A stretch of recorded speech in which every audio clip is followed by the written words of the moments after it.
Premier jour des opérations, nous avons eu 33 enfants qui ont été opérés de 8h jusqu'à 22h pratiquement. Et ce matin, les équipes sont revenues déjà à 7h, tout était prêt pour que les premières opérations puissent commencer.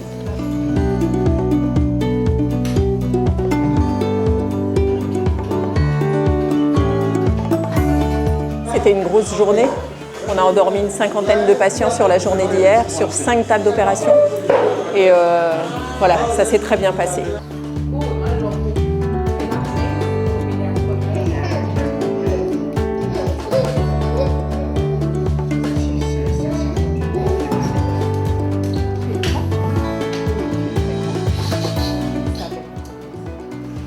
Si cette ONG-là ne venait pas, vous voyez, il y a des enfants qui ne seront jamais opérés.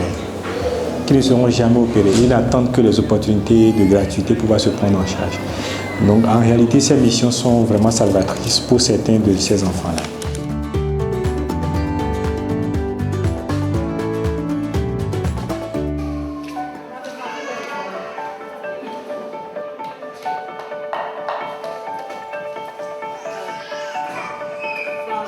On a entendu aux radios qu'il y a un projet pour venir, pour nous aider.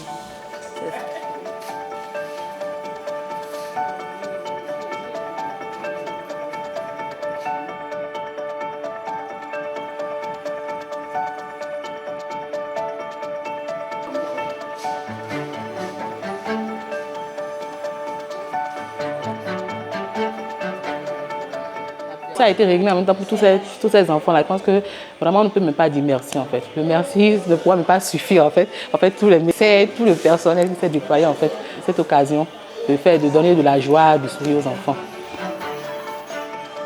C'est un vrai miracle, un vrai miracle.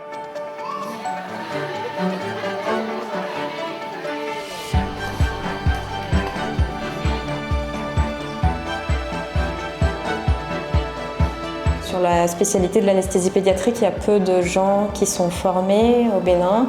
Et donc du coup, l'idée initiale, c'était de venir et de transmettre le plus qu'on peut. C'est pour ça qu'aujourd'hui, on a des anesthésistes en formation qui sont là et à qui on va pouvoir transmettre du savoir aussi au cours de nos missions. Déjà au Bénin, l'anesthésie n'est pas très développée. Je n'avais aucune expérience en anesthésie pédiatrique. Du coup, il y a déjà 10 patients. Et c'est moi qui ai fait toutes ces anesthésies au niveau des 10 patients hier. Donc c'est déjà un plus.